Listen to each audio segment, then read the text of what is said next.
നിമിഷപ്രിയ കേസിൽ credit വേണ്ടെന്ന Kanthapuram AP. Abubakar മുസ്ലിയാരുടെ പ്രസ്താവനയ്ക്കെതിരെ വിമർശനവുമായി കൊല്ലപ്പെട്ട തലാലിന്റെ സഹോദരൻ അബ്ദുൽ ഫത്താഹ് മഹ്ദി. കാന്തപുരമോ ഷെയ്ഖ് ഹബീബ് ഉമ്മറോ തങ്ങളുമായി യാതൊരു ചർച്ചയും നടത്തിയിട്ടില്ല, സത്യത്തെ വളച്ചൊടിക്കാൻ ശ്രമിക്കുകയാണെന്നും ഫത്താഹ് മഹ്ദി പറഞ്ഞു. കാന്തപുരത്തിന്റെ വാദങ്ങൾ തെളിയിക്കാൻ മലയാളം മാധ്യമ വാർത്തകളടക്കം പങ്കുവച്ചാണ് ഫേസ്ബുക്ക് പോസ്റ്റ് ഇട്ടിരിക്കുന്നത്. വിവരങ്ങളുമായി ഡൽഹിയിൽ നിന്ന് ജിഷ്ണു കൃഷ്ണനാണ് ചേരുന്നത്. ജിഷ്ണു, ഈ നിമിഷപ്രിയയുടെ വധശിക്ഷയുമായി ബന്ധപ്പെട്ട് ഒരു ഘട്ടം എത്തുമ്പോൾ കേന്ദ്ര സർക്കാരിനെക്കാട്ടിൽ വലിയ ഇടപെടൽ ഈ കാന്തപുരം നടത്തി എന്ന നിലയിലാണ് കേരളത്തിൽ ചർച്ച പോയത്. പ്രത്യേകിച്ച് നമ്മൾ ഒഴികെയുള്ള മറ്റു മാധ്യമങ്ങൾ മുഴുവൻ കാന്തപുരമാണ് ഈ വിഷയങ്ങളൊക്കെ ചെയ്യുന്നത് എന്ന നിലയിലേക്ക് വാർത്തയുടെ ആംഗിൾ പോലും തിരിക്കുന്ന ഒരു പശ്ചാത്തലമുണ്ടായിരുന്നു. ഇപ്പോൾ ഈ തലാലിൻ്റെ സഹോദരൻ ഇതിനെയെല്ലാം വിമർശിച്ചാണല്ലോ രംഗത്തെത്തിയിരിക്കുന്നത്. ജിഷ്ണു,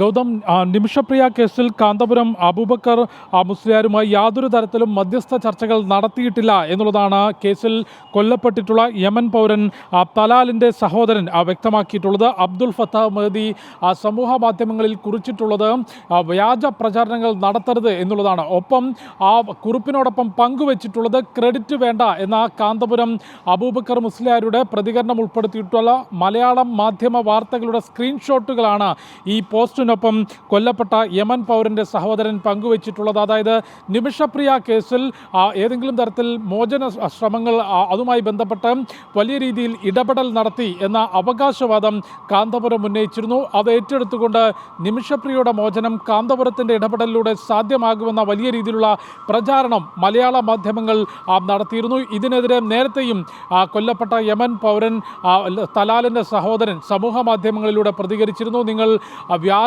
പ്രചാരണമാണ് നടത്തുന്നത്, ഒരു തരത്തിലുമുള്ള മധ്യസ്ഥ ചർച്ചകൾ നടത്തിയിട്ടില്ല, സഹോദരനെ മറക്കാൻ സാധിക്കില്ല എന്ന പ്രതികരണം നേരത്തെയും നടത്തിയിരുന്നു. ഇന്നിപ്പോൾ ഫേസ്ബുക്കിൽ കുറിച്ചിട്ടുള്ളത് സഹോദരൻ്റെ വേർപാടിനേക്കാൾ ദുഃഖം നൽകുന്നതാണ് ഇത്തരത്തിലുള്ള വ്യാജ പ്രചാരണങ്ങൾ. കാന്തപുരം അബൂബക്കർ മുസ്ലിയാരുമായോ അല്ലെങ്കിൽ ഷെയ്ഖ് ഹബീബ് ഉമ്മറുമായോ ഒരു തരത്തിലുമുള്ള മധ്യസ്ഥ ചർച്ചകൾ നടത്തിയിട്ടില്ല എന്നുള്ളതാണ് കൊല്ലപ്പെട്ട യമൻ പൗരൻ്റെ കുടുംബം വ്യക്തമാക്കുന്നത്. കാരണം നിലവിൽ നിമിഷപ്രിയയുടെ മോചനം സാധ്യമാകുന്നതിന് കുടുംബത്തെ ചർച്ച നടത്തിക്കൊണ്ട് മധ്യസ്ഥ ചർച്ചകളിലൂടെയും അവരുമായി സംസാരിച്ചുകൊണ്ട് അവർക്ക് ബ്ലഡ് മണി നൽകിക്കൊണ്ട് അവരുടെ ദയയിൽ മാത്രമായിരിക്കും ഇനി നിമിഷപ്രിയയ്ക്ക് അവിടുത്തെ നിയമം അനുസരിച്ചൊരു മോചനം സാധ്യമാവുക. അതിന് നിമിഷപ്രിയയുടെ അമ്മയും ഒപ്പം കേന്ദ്ര സർക്കാരിൻ്റെ ഭാഗത്തു നിന്നുമുള്ള ശ്രമങ്ങൾ നടന്നുകൊണ്ടിരിക്കുന്നു. അതിനിടയിലായിരുന്നു ഈ കാന്തപുരം അബൂബക്കർ മുസ്ലിയാരുടെ നേതൃത്വത്തിൽ ഇടപെടൽ ഉണ്ടായിട്ടുണ്ടെന്നും മോചനത്തിനുള്ള വഴിയൊരുങ്ങുന്നു എന്ന വലിയ പ്രചാരണം നടത്തിയത്. അത് പാടെ തള്ളിക്കൊണ്ടും അത്തരം വ്യാജ പ്രചാരണങ്ങൾ വലിയ ദുഃഖം നൽകുന്നതാണ്. നിമിഷപ്രിയയുടെ വധശിക്ഷയുമായി ബന്ധപ്പെട്ട് കാന്തപുരം ഒരു തരത്തിലുമുള്ള ഇടപെടലോ ചർച്ചയോ തങ്ങളുമായി നടത്തിയിട്ടില്ല എന്നാണ് കൊല്ലപ്പെട്ട തലാലിൻ്റെ സഹോദരൻ ഈ ഘട്ടത്തിൽ വ്യക്തമാക്കുന്നത്. ആ സമയത്ത് കേരളത്തിലെ മറ്റു മാധ്യമങ്ങൾ ഉൾപ്പെടെ ഈ കാന്തപുരത്തെ ഉയർത്തി കാണിച്ചുകൊണ്ട് നൽകിയ വാർത്താ കട്ടിങ്ങുകൾ ഉൾപ്പെടെ ഫേസ്ബുക്കിൽ ഉൾപ്പെടുത്തിയാണ് ഇപ്പോൾ ഇത്തരത്തിൽ ഒരു ഫേസ്ബുക്ക് പോസ്റ്റുമായി ഇദ്ദേഹം രംഗത്തെത്തിയിരിക്കുന്നത്. കാന്തപുരം ഒരു തരത്തിലുമുള്ള ചർച്ചകൾ ഈ വിഷയത്തിൽ നടത്തിയിട്ടില്ല എന്ന് തലാലിൻ്റെ സഹോദരൻ ഒരിക്കൽ കൂടി ഓർമ്മപ്പെടുത്തുകയാണ്. ഡൽഹിയിൽ നിന്നും ഈ വാർത്തയുടെ വിശദാംശങ്ങൾ നൽകിയത് ജിഷ്ണു കൃഷ്ണൻ.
സർക്കാരും ദേവസ്വം ബോർഡും പമ്പയിൽ നടത്തുന്ന അയ്യപ്പ ഭക്ത സംഗമത്തിൽ പങ്കെടുക്കുമെന്ന് ബിന്ദു അമ്മിണി. ഫേസ്ബുക്കിലൂടെയാണ് ബിന്ദു അമ്മിണി ഇക്കാര്യം അറിയിച്ചത്. സർക്കാർ പിന്തുണയോടെ കനത്ത പോലീസ് സുരക്ഷയിൽ ശബരിമലയിലെ പവിത്രമായ ആചാരം ലംഘിക്കാൻ ശ്രമിച്ച ആളാണ് ബിന്ദു അമ്മിണി. വിവരങ്ങളുമായി അരുൺ കൊടുങ്ങൂരാണ് ചേരുന്നത്. അരുൺ, കനകദുർഗ, ബിന്ദു അമ്മിണി എന്നൊക്കെയുള്ള പേരുകൾ കേരളത്തിലെ കോടിക്കണക്കിന് വരുന്ന അയ്യപ്പ ഭക്തർ വെറുക്കുന്ന ഒരു പേരുകളാണ്. കാരണം 2019 പവിത്രമായ ഒരു ക്ഷേത്രത്തിന്റെ ആചാരലംഘനം നടത്തുവാൻ പോലീസ് സഹായത്തോടുകൂടി സർക്കാരിന്റെ പിന്തുണയോടുകൂടി എത്തിയ 2 പേരാണ്. അതിലിപ്പോൾ ബിന്ദു അമ്മിണി വീണ്ടും അയ്യപ്പ ഭക്തരെയും ഹൈന്ദവ സമൂഹത്തെയും പ്രകോപിപ്പിച്ചുകൊണ്ടൊരു ഫേസ്ബുക്ക് പോസ്റ്റ് ഇട്ടിരിക്കുകയാണ്. സർക്കാർ നടത്തുന്ന അയ്യപ്പ ഭക്ത സംഗമത്തിലേക്ക് എത്തും, പമ്പയിലേക്ക് എത്തുമെന്നാണല്ലോ ഇവർ വ്യക്തമാക്കുന്നത്. എന്തൊക്കെയാണ് കൂടുതൽ വിവരങ്ങൾ അരുൺ? തീർച്ചയായും ഫേസ്ബുക്കിലൂടെയാണ് അയ്യപ്പ ഭക്ത സംഗമത്തിലേക്ക് എത്താൻ പങ്കെടുക്കും, ആരൊക്കെയാണ് അയ്യപ്പ ഭക്ത സംഗമത്തിലേക്ക് എത്തുക എന്നുള്ള ഒരു ചോദ്യമാണ് ഇവർ പ്രധാനമായും ഉന്നയിച്ചിരിക്കുന്നത്. നേരത്തെ ഗൗതം സൂചിപ്പിച്ച പോലെ തന്നെ ശബരിമല യുവതീ പ്രവേശനവുമായി ബന്ധപ്പെട്ട് വലിയ സമരങ്ങൾ നടത്തിയിരുന്നു. അതോടൊപ്പം തന്നെ സർക്കാരിൻ്റെ പിന്തുണയോടെ പോലീസിൻ്റെ സുരക്ഷയിൽ ബിന്ദു അമ്മിണി അടക്കമുള്ള ആളുകൾ ശബരിമലയിലെ പവിത്രമായ പരിപാവനമായ ഏറ്റവും പരിശുദ്ധമായ ആചാരം ലംഘിക്കാനുള്ള തീവ്രമായ ശ്രമങ്ങൾ ഇവരുടെ ഭാഗത്തുനിന്ന് നടന്നിരുന്നു. അത് ഭക്തരെ സംബന്ധിച്ചോളം ഏറെ വേദന ഉണ്ടാക്കുന്നതാണ്, വലിയ സങ്കടം ഉണ്ടാക്കുന്നതാണ്, അതോടൊപ്പം തന്നെ ദുഃഖമുണ്ടാക്കുന്ന ഒരു കാര്യം കൂടിയാണ്. ഇവരൊക്കെ തന്നെയാണ് ഈ അയ്യപ്പ സംഗമത്തിലേക്ക് പങ്കെടുക്കാൻ എത്തുന്നതെന്നുള്ള ഒരു വലിയ ചോദ്യമാണ് ഇപ്പോൾ ഉയർന്നു വരുന്നത്. ദക്ഷിണേന്ത്യയിൽ നിന്നും 3000-ലധികം ആളുകൾ ഈ ഒരു സംഗമത്തിൽ പങ്കെടുക്കുമെന്നാണ് കഴിഞ്ഞ ദിവസം ദേവസ്വം മന്ത്രി VN വാസവൻ തിരുവനന്തപുരത്ത് നടത്തിയ വാർത്താ സമ്മേളനത്തിൽ പറഞ്ഞത്. പക്ഷേ ഇത് ആരൊക്കെ എന്നുള്ള ഒരു ചോദ്യം അന്ന് തന്നെ ഉയർന്നിരുന്നു. എന്തായാലും ബിന്ദു അമ്മിണി കൃത്യമായി തൻ്റെ നിലപാട് വ്യക്തമാക്കിയിരിക്കുകയാണ്. എന്തായാലും അയ്യപ്പ ഭക്ത സംഗമത്തിൽ താൻ പങ്കെടുക്കുമെന്ന് ഫേസ്ബുക്കിലൂടെയാണ് ബിന്ദു അമ്മിണിയെ കുറിച്ചിരിക്കുന്നത്. എന്തായാലും ഔദ്യോഗികമായി സർക്കാർ ഈ വിഷയത്തിൽ ബിന്ദു അമ്മിണിയെ ക്ഷണിച്ചിട്ടുണ്ടോ, ദേവസ്വം ബോർഡ് ക്ഷണിച്ചിട്ടുണ്ടോ എന്നതാണ് ഇനി അറിയേണ്ടത്. എന്തായാലും ഈ വിഷയത്തിൽ ദേവസ്വം ബോർഡിൻ്റെയും അതോടൊപ്പം തന്നെ സർക്കാരിൻ്റെയും നിലപാട് കൂടി അറിയണം. എന്തായാലും അടിമുടി ദുരൂഹതയാണ് ഈ അയ്യപ്പ ഭക്ത സംഗമത്തിലുള്ളത്. ഈ കാര്യങ്ങൾ ഓരോന്നായി ഹൈന്ദവ സംഘടനകൾ ഓരോന്നായി ചൂണ്ടിക്കാട്ടി വരികയാണ്. അതിലേറ്റവും പ്രധാനപ്പെട്ടത് സർക്കാരിൻ്റെ ഒരു നിലപാട്, ആ ഒരു കാപട്യം, അയ്യപ്പ ആളുകളെ കേസെടുക്കുന്ന ഒരു സമീപനത്തിലേക്കൊക്കെ തന്നെ പോലീസ് ആ സമയത്ത് പോയിരുന്നു. 16,000-ലധികം കേസുകളാണ് ആ സമയത്ത് അയ്യപ്പ ഭക്തർക്കെതിരെ എടുത്തിരുന്നത്. അതോടൊപ്പം തന്നെ മറ്റൊരു പ്രധാനപ്പെട്ട കാര്യം, ഈ സർക്കാർ സുപ്രീം കോടതിയിൽ കൊടുത്ത സത്യവാങ്മൂലമാണ്. ആ സത്യവാങ്മൂലത്തിൽ കൃത്യമായി തന്നെ യുവതീ പ്രവേശനത്തിന് അനുകൂലമാകുന്ന ഒരു രീതിയിലുള്ള സത്യവാങ്മൂലമാണ് അന്ന് കൊടുത്തിരുന്നത്. ഈ വിഷയങ്ങളൊക്കെ തന്നെ സജീവ ചർച്ചയാകുന്നു.